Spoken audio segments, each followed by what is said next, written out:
Hello at welcome ulit sa kusina ni Mrs. O. And today, actually, this is not acting. I actually went home because I'm so hungry. So I'm cooking my dinner. Ano bang day ngayon? December 22, no? A few days before Christmas. So ang daming parties, kakatapos na ng mass. My husband has another party. Sabi ko, ano gusto kong kainin ko na? So it's just me, Andrea, and another guest na makikitikim. Kasi sabi ko, magluluto ako. But, coming here, I was thinking anong laman ng refrigerator ko. So, sabi ko, maybe I'll just cook something like carbonara. Okay, so, for today, I just decided I'll just make a 3-cheese pasta. And I remember, I made carbonara before, di ba? And yung carbonara, I think I used ordinary bacon. This is the bacon that I really wanted. It's called Tyrolean bacon. I'm not sure if I'm pronouncing it right. But if you look at it, it's very thick, no? And, hindi lang Santis ang nagbebenta niyan. Other stores. So, basically, it's like a thick-cut bacon. So, if may nakita tayong thick-cut bacon in the grocery, please do buy that. Kasi, iba yung pagka-salty niya. It's very parang naturally smoked. Tapos, medyo may pagka-meaty, hindi manipis. Kasi, if you buy those natural bacon, gets really crispy kasi mas manipis yung cut. So this is mas makapal. And then, this is from one of the baskets that we got. At first, I tried it with Skyflakes. And then, malapit na rin siya ma-expire. Kaya sinabi ko, magti-3-cheese ako. Kala nyo, social na 3-cheese fettuccine with Tyrolean bacon, mushrooms, shiitake, tira-tirang mushrooms, and blackened prawns. So, what are the cheeses that I'm here? Hindi tayo strict sa rules. Kasi ito lang nga yung nakalagay sa ref. So, this is like actually a cheese spread. And then, I think ito Gouda. Na ito pa natira. And then, some garlic and chives. Then, I'm gonna add in some cream and some mushrooms. So, very simple. Later on, somebody gave us prawns for Christmas. Ah! I forgot! I came from Laguna University. I did an accreditation. And my fellow accreditor said, shout out daw. Kay Dr. Mel Soriano, kay Dr. Felma. Hello to you! Kasi sabi niyo mag-shout out sa inyo. Kay Dr. Rebecca. Kay Dr. Becca, sabi nila mag-shoutout ako sa inyo sa hello. And from Miss Ann Sanchez of CDO, sabi daw, keep on saying shoutout to you. And also to Miss Reg. Feeling ko na sa noontime show.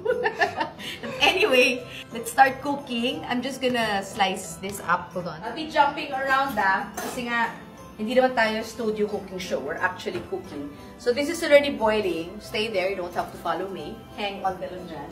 And I will use fettuccine. Why am I using fettuccine? Because it's a very rich sauce. No? So konting rules. May isang nag-comment sabi, ang daldal ko daw. Pero FYI lang, kasi teacher ako dati of cooking. So, if I have a lot to say, you betcha. Because maganda na naiintindihan natin bakit natin ginagawa ang iba't ibang bagay pa nagluluto. Kaya siguro ine-explain ko para sa ganon, pag nagluluto na kayo in your own homes, you can actually create your own recipes from what I show. No? Kasi ito, basically, what I show is not from a cookbook, kung anong available sa bahay, and then I make a recipe. So, sinushow ko yung logic ko, yung reasoning ko, bakit ginagamit certain bagay, para pagdating sa bahay nyo, kayo naman yung mag-invento. So, basically, why am I using fettuccine? Because the pasta sauce that we will be using will be very thick. It's 3 cheese, it's cream, so it's very rich. Medyo may konting contrast siya with the bacon, the saltiness of the bacon, a little bit of spice because I'm gonna do blackened prawns, and a little bit of umami from the shiitake mushrooms. So I'm using thick, meaning makapal. Kasi very rich in sauce, masyadong nakakaumay, hindi umami, umami na nauumay, hindi na umami yung dating, if masyadong manipis yung noodles. So that's why we are using fettuccine. So that's okay. Some people, different school of thoughts, some people, they use oil when they boil their pasta. I actually don't because, di ba yung traditionally nung bata tayo, may kailangan ka? Live na live. Ha? Extra? Live na live talaga dito. Pero ko yung mag-shoot. Ano lang kami, anything goes. So anyway, nawala na tuloy ako yung sinasabi ko. Magaling na yung editor. So, why do I don't put oil anymore? Nung bata ko, traditionally, pag tumutulong ako to cook, di ba yung after magluto ng pasta, binubuhos yung tubig, dinistrain, tapos nalagyan ng oil para hindi mag-stick. But you know, as you learn more about, I don't say green cooking, but somehow green cooking, ibig sabihin parang we're more conscious about the environment and the energy. So what I do is, it's such a waste to pour all of those water. Kasi kung titingnan mo, stuck in the box, may gluten siya, meron siyang thickener. So what I do is, while I'm cooking the sauce, I actually wait for the pasta to cook and then in-add ko doon yung pasta by scooping it out from the boiling water para may konting boiling water pang nahahalo sa pasta. Ewan ko if you wanna try that home, but it makes a difference in texture, actually. It's just the same way when tawag natin, binubugbog natin yung pasta, may certain na parang ginigising mo yung natutulog na gluten and flour into all of that pasta. So it's the same. I try to mix a little bit of the water kung sa pinag-boiling pasta because it gives that special thickening. Diba parang iba yung pag-thicken ng cornstarch, iba yung pag-thicken ng flour, iba-ibang style yan. So, this one parang it's not so thick na very firm. Hindi nga creamy eh. I would say it's just a notch below creamy. So, while that's boiling, I need about 6 minutes. I'm gonna chop. So, unahin ko na tong natitirang mushrooms kasi sayang naman.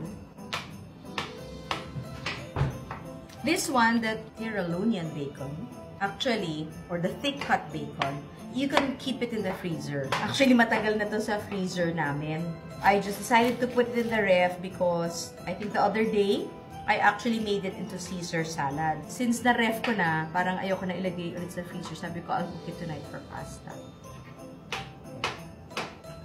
Tama, hindi ko mauubos to. 3 cheese pasta with Tirolonian bacon and blackened moss. Yeah. Ito malapit na to. So, I will transfer this here. So, i-crispy lang natin ang bacon. Ayan. Diyan lang siya. Hintay lang natin yan.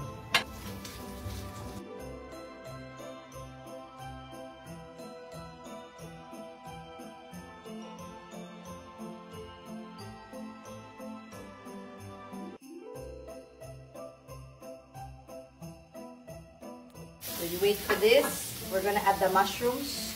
Optional. May tinitirang na kasing mushrooms. So, ano lang tinitirang mushrooms. Okay. Habang nagsosote yan, tatanggalan mo lang. I will just cut it.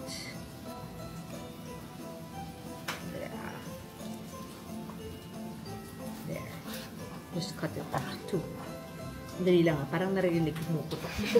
Nasa-shock yung aming audience. Kala nila professional, but it's very unprofessional. The way we shoot.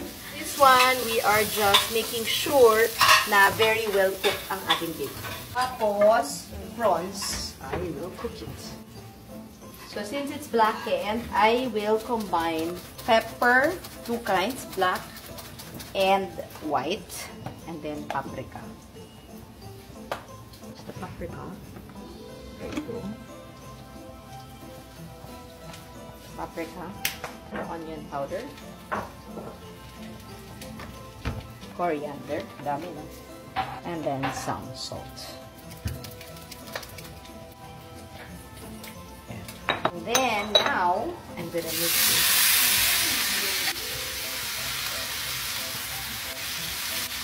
Hold on.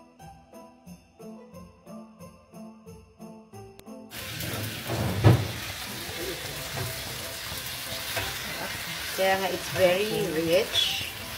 And then, we are going to add all of our cheese until it all melts. Kasi nga, 3 cheese. Kasi nga, tira-tira. May tira-tirang cheese. Kaya, I'm gonna add this. And I'm going to add a little bit of the pasta water. So, you can see that the cheese is already melting, but we have a few more cheeses to go. Truffle cheese. And then the cream cheese. Dami, no? There you go. Tapos ngayon, we will just add some oil. And i-mix mo lang yan. So it's supposed to be very, very peppery. I'm just gonna pan grill it later. I hope you're hungry. So I'm just gonna add some salt.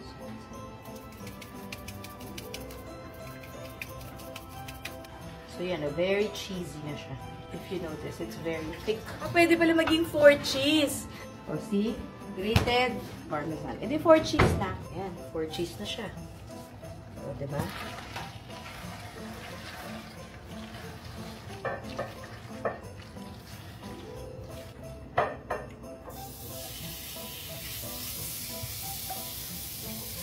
Yun.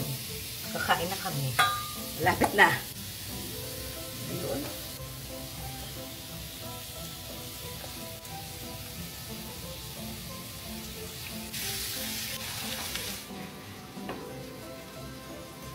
Yan. And then, we're just going to top it with the blackened prawns. Yan. Okay. Ano yung best yung cooking time para hindi dry yan? Kasi mabilis mag-dry yung sweet.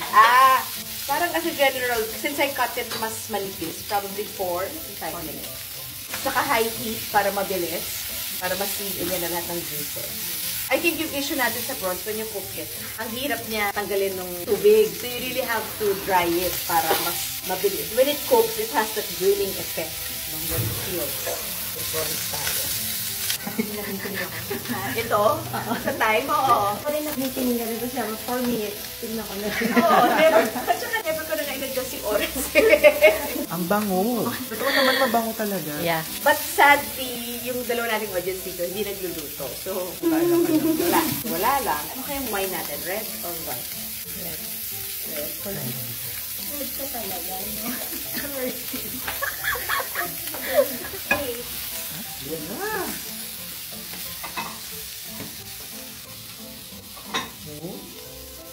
So, this is our 4 cheese. Dahil nagdagdag tayo ng parmesan. Kanina bago nagluto, 3 cheese. And as we cook, naging 4 cheese. With Tyrolean bacon, shiitake mushrooms, and prawns. We're gonna taste it! It's our quick dinner. Halo-halo cheese. Ito ka lang. 4 cheese pasta with blackened prawns. Yay! Here you go. Thank you and hope to see you soon here again at Kusina ni Mrs. O. See you soon, 2025! Yung sauce because of the cheese. Tatry na po namin ang 4 4 cheese. Ang 3 cheese na naging 4 cheese.